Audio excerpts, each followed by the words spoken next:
Kita kembali lagi di channel Metals ID,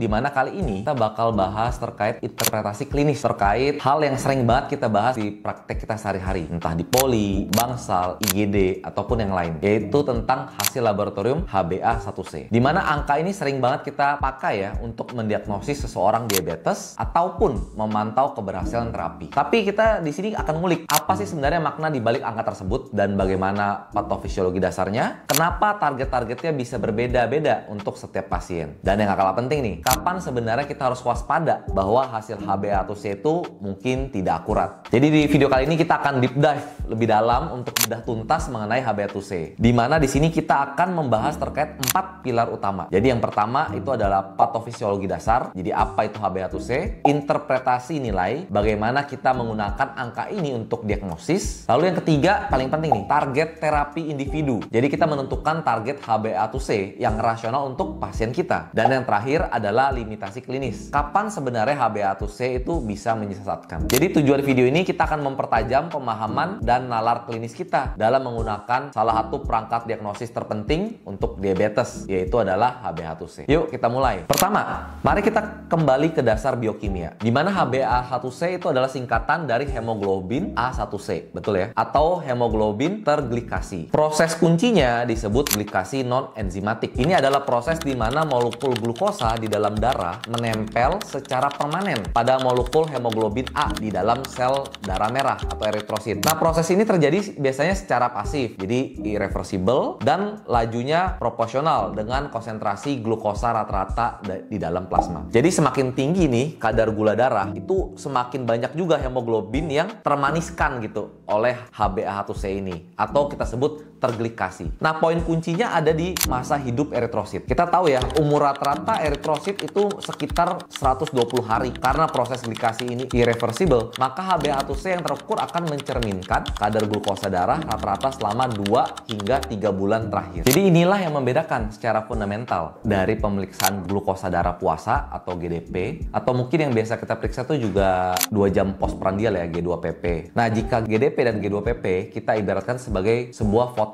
snapshot kali ya, kondisi glikemik pada suatu titik waktu. Nah, kalau HbA1c itu ada sebuah film dokumenter berdurasi 3 bulan. Jadi ia memberikan gambaran besar kontrol glikemik jangka panjang pasien. Tidak terpengaruh oleh variasi makanan, kalau atau enggak pasien aktivitas sehari-hari sebelum tes. Nah, sekarang kita bicara terkait angka. Berdasarkan konsensus global termasuk dari American Diabetes Association atau ADA dan juga Perkeni ya kalau di Indonesia, nilai HbA1c digunakan untuk screening dan diagnosis. Nah, kita bisa lihat di tabel yang berikut. Ini merupakan cut off point yang wajib kita hafal. Biasanya normal HbA1c di bawah 5,7%. Prediabetes itu HbA1c dalam rentan 5,7 hingga 6,4%. Ini adalah zona lampu kuning, di mana pasien memiliki resiko tinggi untuk berkembang menjadi diabetes. Sedangkan untuk pasien diabetes mellitus, HbA1c itu adalah lebih sama dengan 6,5%. Jadi lebih ya 6,5% lah. Jadi penting untuk diingat, sesuai dengan pedoman, diagnosis diabetes idealnya dikonfirmasi dengan tes ulang ya, di hari yang berbeda. Jadi harus di cross check. Kecuali jika pasien itu sudah menunjukkan gejala klasik hiperglikemia ya,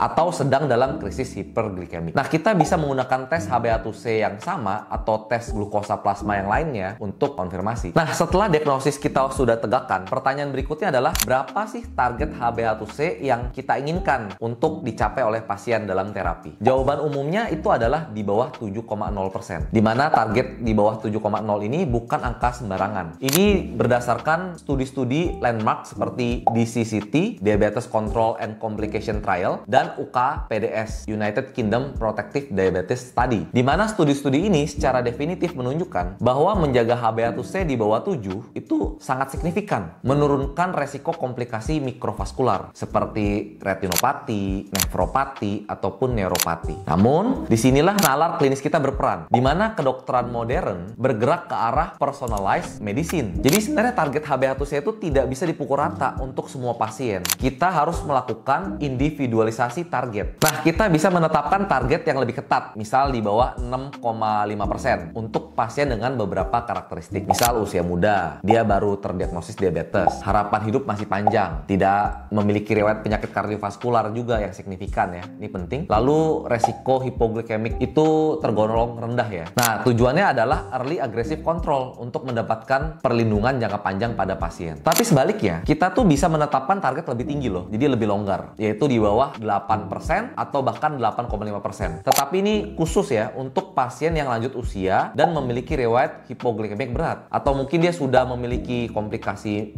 makro ataupun mikrovaskular lanjut, memiliki banyak penyakit komorbid, dan harapan hidupnya memang terbatas. Jadi pada populasi ini, resiko dan morbiditas akibat hipoglikemik sering banget lebih besar ya dibandingkan manfaat kita kontrol ketat si glikemik pada pasien tersebut. Nah, kali ini merupakan bagian yang paling sangat penting untuk para kita ya dokter klinisi. Ingat, HbA1c itu akurasinya bergantung pada masa hidup eritrosit yang normal tadi, sekitar 120 hari. Setiap kondisi yang mengubah turnover atau masa hidup eritrosit akan membuat HbA1c tidak dapat diandalkan sebagai pemeriksaan. Nah, beberapa kondisi yang menyebabkan HbA1c itu bisa rendah palsu ya, karena eritrositnya umurnya lebih pendek. Contohnya pada beberapa penyakit kayak anemia hemolitik, pendarahan akut kronis, pasca transfusi darah, penggunaan terapi eritropoietin, atau gagal ginjal kronis stadium akhir. Jadi itu memang kita harus lihat pasien-pasien pada kondisi tertentu bisa aja false rendah ya. Nah, selanjutnya kondisi yang menyebabkan HbA1c tinggi palsu itu juga ada. Contoh kayak eritrositnya umurnya lebih panjang, bisa pada anemia defisiensi besi,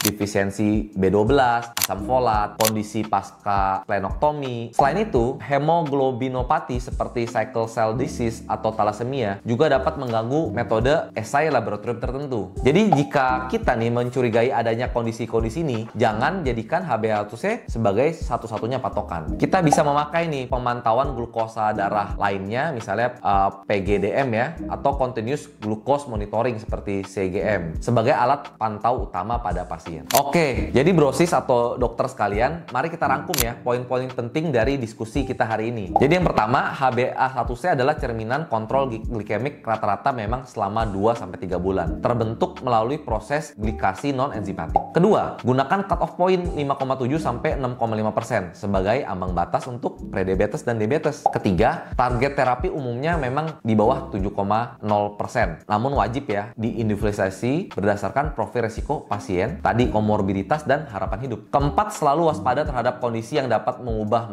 masa hidup ya eritrosit, karena akan membuat interpretasi HbA1c menjadi tidak akurat. Jadi di sini kita benar-benar nih memahami banget HbA1c secara mendalam agar memungkinkan kita untuk membuat keputusan klinis yang lebih baik, memberikan edukasi yang tepat juga ya nanti kepada pasien, dan tentunya akhirnya kita bisa meningkatkan kualitas tata laksana diabetes pada pasien.